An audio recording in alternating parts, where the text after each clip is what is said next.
Good evening and welcome to Sunset News this Monday evening.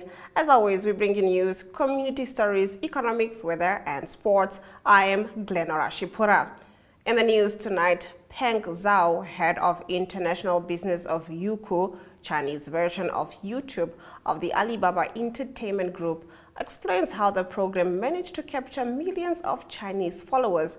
Jemima Biekas reports.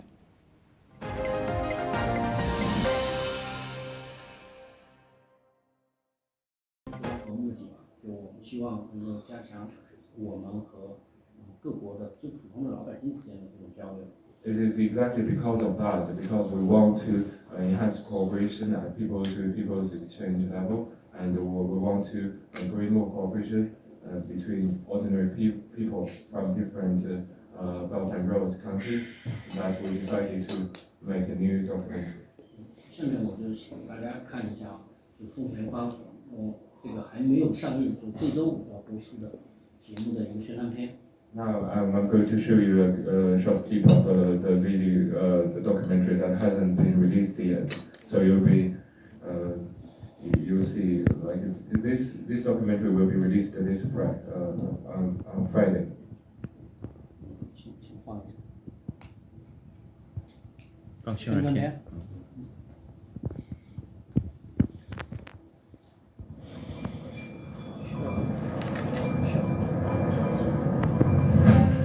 千年思路，向心而行。我是来自虚拟世界的数字人李李。记录线风起东方，首次采用数字人，打造一场跨次元的时空旅程。运用 XR 技术，穿越千年，开启一场古今对话，感受思路变迁。长风破浪会有时，直挂云帆济沧海。每周的拍摄，这是一次民意相通、民心相连的情感交融。你好，中国！你好，中国！你好，中国！你好，中国！记录文化因多样而丰富，讲述文明因交流而精彩。风起东方，还看中国。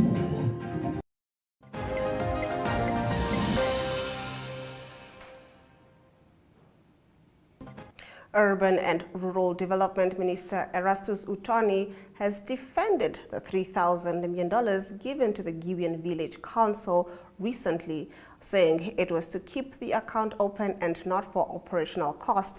A few months ago, the ministry availed $3,000 million for supposed developmental purposes, according to the chairperson of the village council, Sharon Besedenhout. However, Utonie has defended this move, saying it was solely for the continued activation of the council's bank account. Utonie told Namibian Sun that the council failed to give through a list of projects for the next financial year and thus did not receive any money yet. $3,000 million is not an allocation. Each local authority has an account where money for projects is deposited upon submission. If there's no project at the moment, you don't want the account to close due to no activity. By putting little money into the account frequently, you ensure that the account stays open. Going back and forth to national planning for the reopening of an account is a long process, which we are trying to avoid, he told the publication last week. Now, in our next story, the pork sector recorded a 3.32% decline in the number of pigs slaughtered at local abattoirs from August level of 3,686 to 3,567 in September. According to the Meat Board of Namibia's monthly market watch, this is 3.46% lower than last year, when 3,696 pigs were slaughtered during September. Despite the current shortage of pork in the country due to the import ban in the country on South African fresh meat, local production remains low, causing retailers and processors to source from overseas markets. It said that the pork ceiling price has been fixed to $51.03 per kilogram as a mitigation strategy to counter the negative effects of the dwindling red meat abattoir association pork price, the current benchmark price for Namibia's pork ceilings price calculation. Now, the South African price currently stands at $35.85 per kilogram, increasing by 11.09% from the August price level of $32.27 per kilogram. Now, Irene Karwas talks about a book launched today at the village written by lesbians in Namibia. Let's take a look.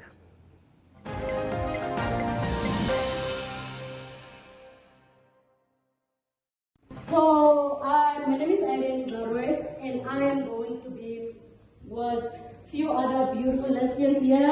Yeah. So, taking you through this program, and we are going to be reading from the book. We're going to make you sad, you will want to cry, but we will also make you happy, and we will tell you our stories of pleasure and joy and just existing in this country, right?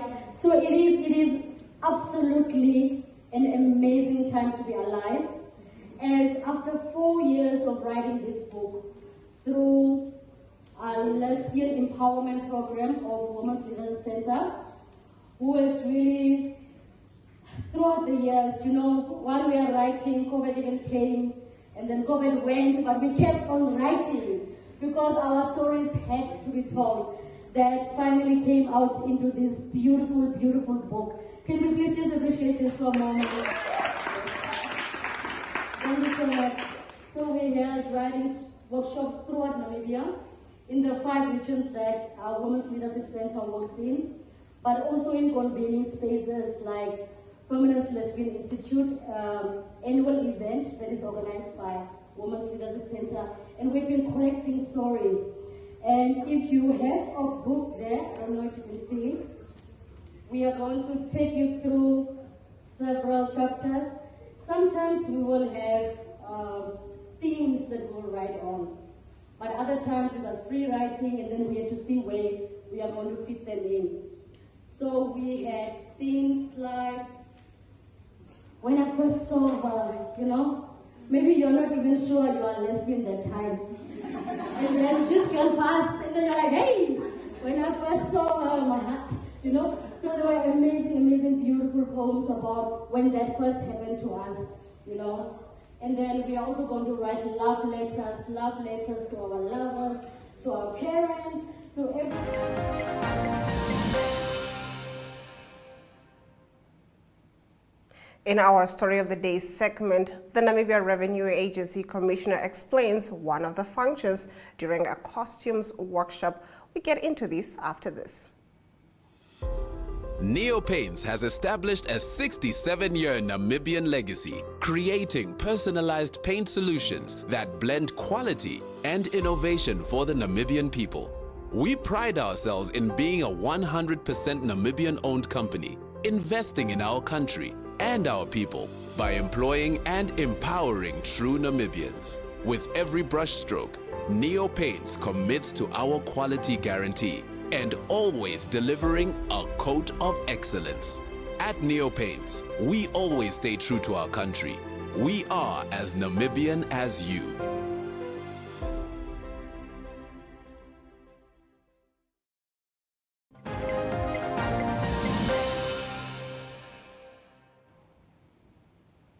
Getting into our story of the day, Namibia Revenue Agency Commissioner Sam Shivute explains one of the functions carried out during the opening of the Regional Costumes Transit Guarantee Consultative Workshop. The workshop is being held to equip various stakeholders in the tax environment.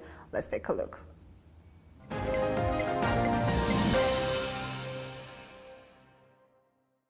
Requirement for us to facilitate legitimate trade, and we like to emphasize the word legitimate trade because we are not here to facilitate illegal trade. We're not here to facilitate trade where there are counterfeits of medication, illicit drugs, and so on. We really focus on legitimate trade. So facilitation of legitimate trade, that is where this program then fits in within the mandate of NAMRA. Now, having now this strategic objective of facilitating trade then, we then made a commitment that because we want to become world-class revenue agency, one of the commitments that we had to make, we then had to ensure that we adopt international best practices that can aid the Namibia Revenue Agency to then facilitate legitimate trade. That's why one would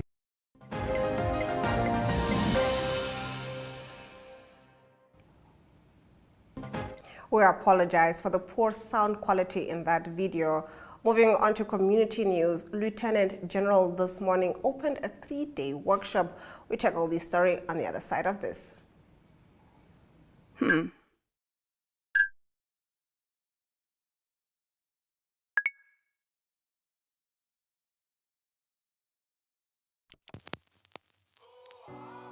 eTicket, your online ticket solution for events and event marketing, bringing you ease of mind and making sure that your event gets out there.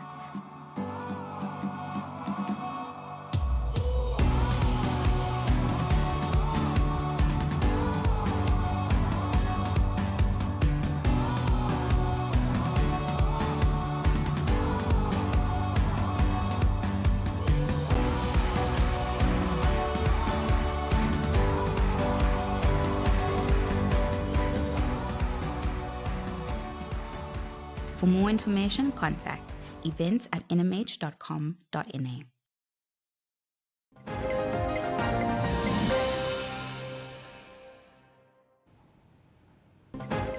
In our community talk, Lieutenant General Inspector Joseph Shikongo this morning opened a 3-day workshop to combat human trafficking and the smuggling of migrants. During the occasion, Shikongo said the act of human trafficking is a direct disrespect to the values upheld by Namibia. These crimes are a disrespect to the values we hold dearly, such as freedom, dignity, and the inherent worth of every individual. They exploit the vulnerabilities of our fellow human beings and undermine the principles of equality, justice, and human rights. The subject we are gathered here to address is not merely an academic or theoretical concern. It is a pressing global challenge that demands our collective attention, empathy, and action, he said. Elizabeth Davis reports. Let's take a look.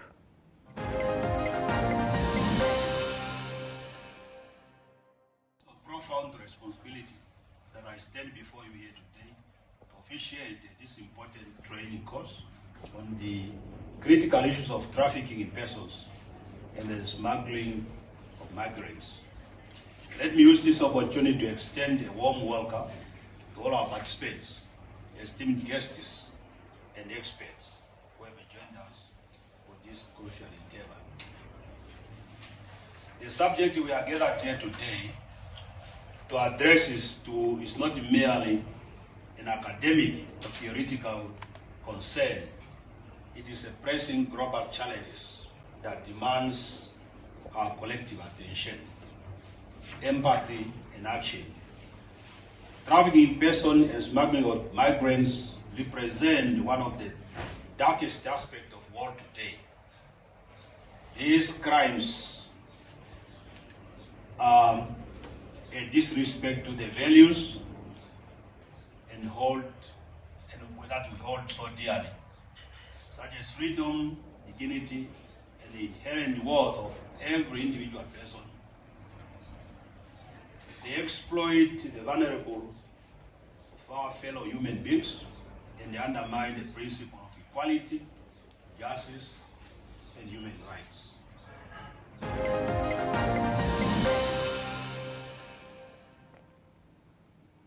According to Economic News, individual wealth is projected to rise to 88,386 Namibian dollars. We tackle this on the other side of this.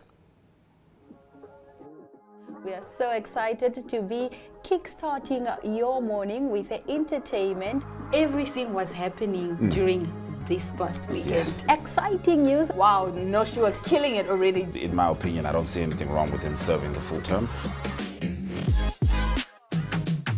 As well as keeping you informed on the issues that you need to know happening in and around our country.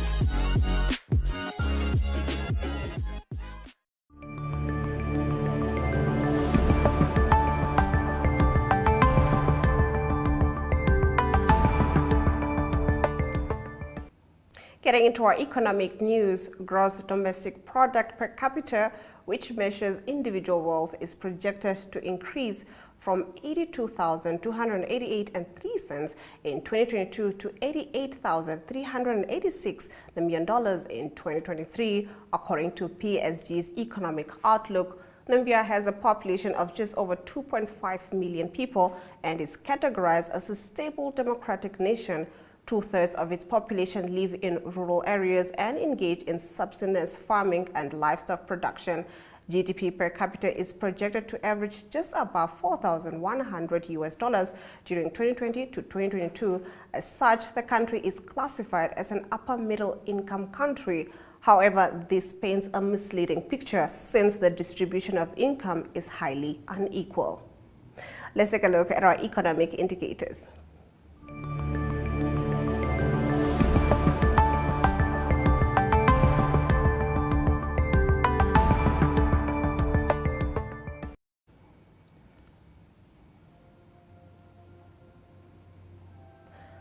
The Namibian dollar trades against the British pound at 23.12, against the euro at 20.19. $2 Namibian and 59 cents gets you one Chinese yuan. On the commodities market, gold and platinum went up, while copper and Brent crude oil went down. Brent crude oil trading at 1.81%, going for $90.33 per barrel.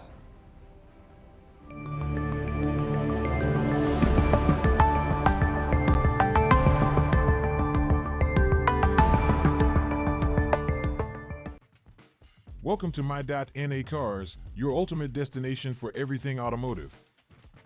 I am your host, Diana Master. Teamwork makes the dream work, right? Discover the latest models, innovative technologies, and expert insights from our passionate hosts. Learn essential maintenance tips and get exclusive behind-the-scenes access to the automotive industry. Don't miss My.NA Cars on NTV every Thursday at 2100 hours. Tune in and ignite your passion for automobiles.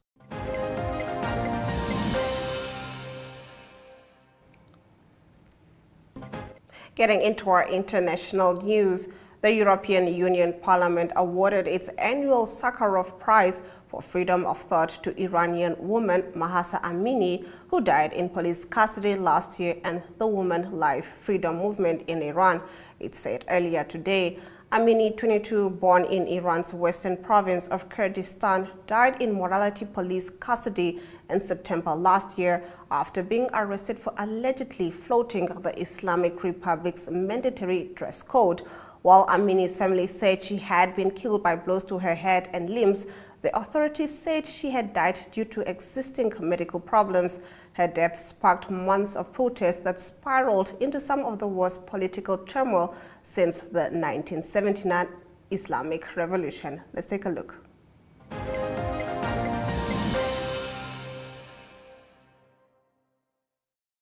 It's very necessary that there will be humanitarian pauses, because it is absolutely necessary that there is more humanitarian aid and that people get help, get medicine, get food, get water.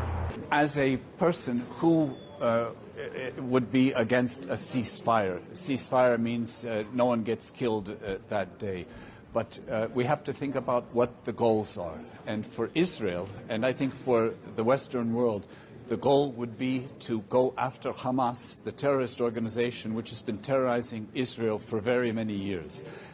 I think there is no black and white solution, and that's why when you ask the question, do I support an immediate this or that, I support talks, I support moving faster and putting on a fast track now the discussion for a two-state solution, because what we need is not peace for one afternoon, we need peace in the region. We are following with a great concern closing down of hospitals, no humanitarian access, lack of water, lack of food, and we are calling for urgent humanitarian ceasefire, for establishing humanitarian corridors, for humanitarian assistance to civilians. We have to act according to international law, according to humanitarian law, and do everything that the conflict doesn't split to the region.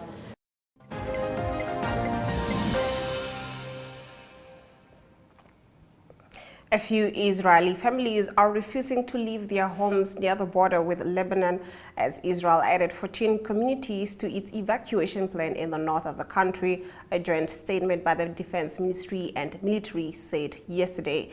With violence around its heavily guarded borders increasing, the communities outlined in the statement, which were approved by Defense Minister Yoav Gallant, lie close to Lebanon and Syria. Yet some say they will stay on, among them the Sokat family, which decided to stock up their shelter and shop for 2 weeks to make sure they have everything they need if they have to stay locked down. After the break, we get into your sports news. To stay tuned. Welcome to What's Cooking, where culinary passion meets expert insights. Somebody must really want to cook and want to cook good food.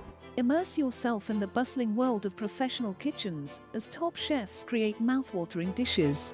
Join us for in-depth interviews as our host explores the experiences and expertise of our guest chefs. Don't miss out. Tune in to What's Cooking on NTV every Friday at 2100 hours and let the culinary adventure begin.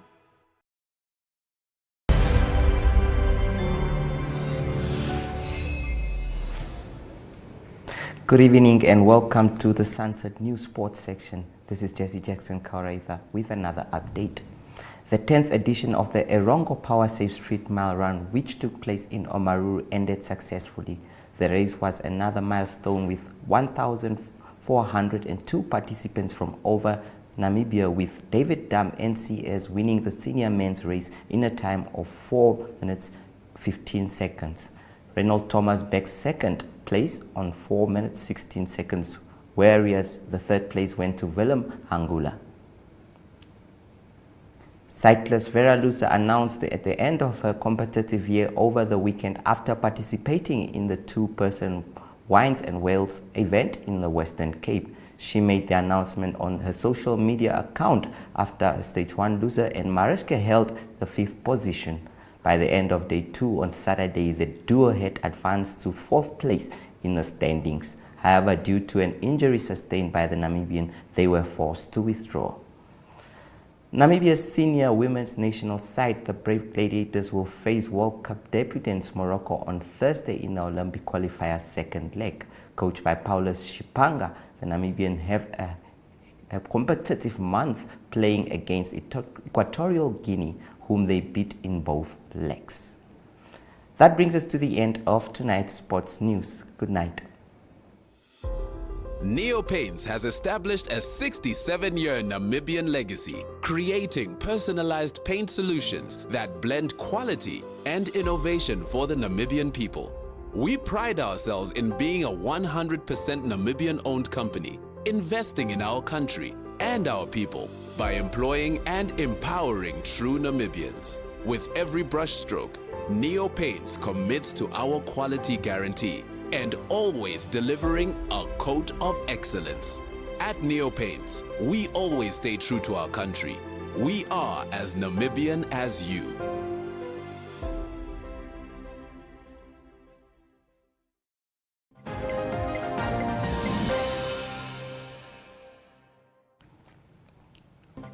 That was Jesse Jackson Kauraitha with the sports news. You're still watching Sunset News, and if you have just joined us, here are the news highlights from today's broadcast. Urban and Rural Development Minister Erastus Uthoni has defended the $3,000 million given to the Gibeon Village Council recently, saying it was to keep the account open and not for operational cost. The pork sector recorded a 3.32% decline in the number of pigs slaughtered at local abattoirs from August level of 3,686 to 3,567 in September.